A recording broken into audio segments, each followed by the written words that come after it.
Assalamualaikum warahmatullahi wabarakatuh. Perkenalkan, nama saya Bian Andira Putra dari Prodi Teknik Lingkungan NPM 57. Di sini saya akan mereaksi video tentang Coki Pardede dan Guru Gembul mengenai keateismen Sang Coki Pardede itu tersendiri. Saya telah melihat video tersebut dan tertarik pada salah satu eh, klip dari video tersebut. Salah satunya yaitu pada menit ke 11.30. Dan ini videonya.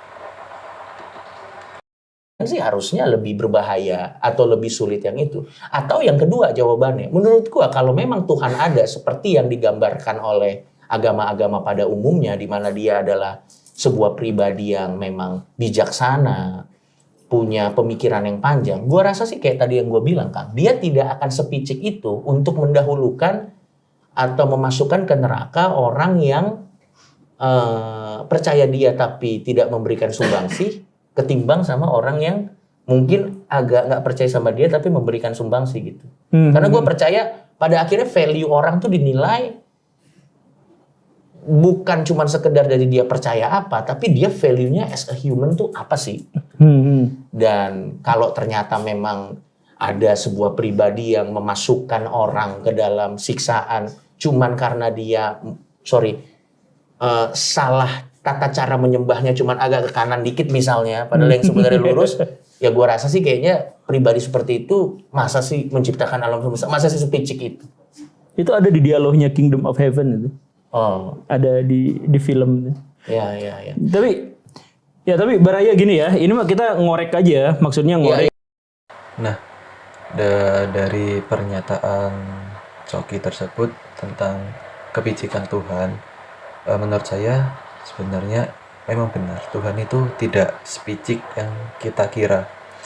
Saya pernah mendengar ceramah dari Gus Baha yang pernah di-share kepada saya, yaitu tentang rasa keadilan Allah.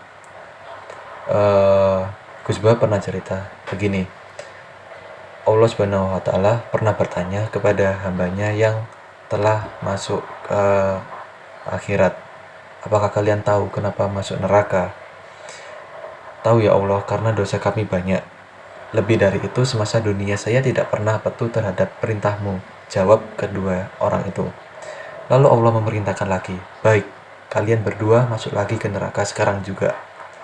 Atas perintah ini, penghuni neraka tadi punya reaksi yang berbeda. Yang satu langsung berputar balik dengan semangat, dan satunya lagi berputar balik tapi dengan rasa keberatan. Lalu Allah Subhanahu wa Ta'ala bertanya pada orang yang pertama tadi, yaitu orang yang semangat kembali ke neraka.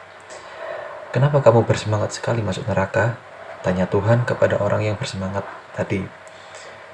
Lalu si Fulan tadi menjawab, ya Allah, saya di dunia tidak taat kepadamu. Di akhirat saya ingin taat kepadamu. Makanya begitu engkau memerintahkan agar aku masuk neraka, saya langsung bergegas, jawab orang itu. Ternyata dari jawaban si Fulan ini, Tuhan terharu dan kemudian memasukkannya ke dalam surga. Kemudian Tuhan tanya kepada orang kedua yang agak keberatan kembali lagi ke neraka. Kenapa jalanmu tampak seperti tidak bersemangat? Tanya Tuhan.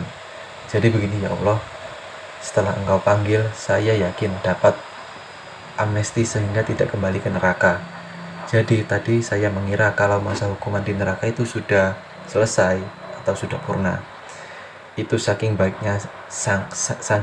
sangkanya saya terhadap engkau ya Allah, jawabnya. Mendengar jawaban itu, rupanya Allah berkenan sehingga memasukkan orang kedua tadi ke dalam surganya Allah. Kisah ini menunjukkan bahwa surga merupakan hak prerogatif Tuhan yang Maha Kuasa. Jadi memang benar pernyataan Coki Pardede itu, Tuhan emang tidak sepicik yang kita kira. Jadi kalau kita berbuat dosa di dunia, belum tentu kita kelak akan menjadi penghuni neraka, karena Allah akan melihat kita di akhirat bagaimana kita taatnya kita kepada Tuhan itu sendiri. Nah, selain itu saya juga tertarik pada menit ke 15.50 tentang pernyataan Coki terhadap akhirat. Dan ini videonya. Akhirat tuh gimana versi ateisnya Coki gitu? Baik, terima kasih pertanyaan ini juga sering ditanyain, Kang. Iya. Setiap orang ateis punya definisi yang berbeda kalau ditanya jawaban seperti ini. Kalau jawaban gua mengacu sama hukum kekekalan energinya Einstein. Bahwa energi itu tidak bisa dimusnahkan, hanya bisa pindah dari satu massa ke bentuk yang lain. Tolong dikoreksi kalau gua salah ya, gua nggak sepinter itu juga sebenarnya. Jadi gua percaya, apakah Coki Pardede sebagai energi akan kekal berdasarkan hukum kekekalan energi? Iya. Entah gua dari fisik ini menjadi debu dan debu menjadi tanah dan tanah menjadi bagian mikroorganisme jadi pohon lagi, apakah gua akan kekal? Yes. Tapi itulah kekekalan yang gua yakini, bahwa seorang Coki Pardede saat lahir dia. Nah, dari video itu di menit itu Coki menyatakan bahwa kalau dia itu bisa reinkarnasi dari wujud A ke wujud B dan seterusnya. Yang disampaikan tadi, jikalau Coki mati akan jadi abu, abu jadi tanah, tanah kan jadi tumbuhan. Nah, kalau menurut saya, kalau Tuhan maupun akhirat itu tidak ada, ya enak dong. Ya sudah tinggal mati, dimakan cacing, terus udah selesai. Kalaupun rugi, cuma rugi di duniawi aja. Sedangkan kalau Allah itu ada, akhirat itu ada, bencanalah yang tidak mempercayai hal tersebut. Ibaratnya kayak gini, kita akan kedatangan presiden. Nah, kita secara nggak langsung kita harus menyiapkan kebutuhan seperti makanan, ya makanan yang harus kita berikan terhadap presiden untuk datang ke kita. Jadi kalaupun misal presiden itu tidak datang, seenggaknya kita udah mempersiapkan makanan untuk presiden itu makan. Nah, kalau kita tidak menyiapkan makanannya itu, ya akan kacau. Jadi presiden datang tidak dapat makanan. Nah, itu aja presiden. Kalau Tuhan itu ya gimana lagi. Jadi bisa diibaratkan seperti itu.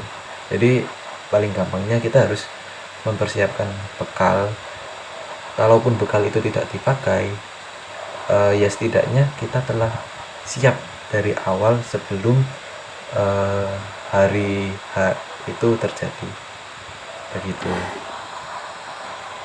Nah, itu merupakan reaksi saya terhadap video dari Coki Pardede dan Guru Gembul. Semoga yang saya sampaikan tadi bisa bermanfaat, dan kalau ada yang salah kata saya mohon maaf. Dan saya akhiri video ini. Wassalamualaikum warahmatullahi wabarakatuh.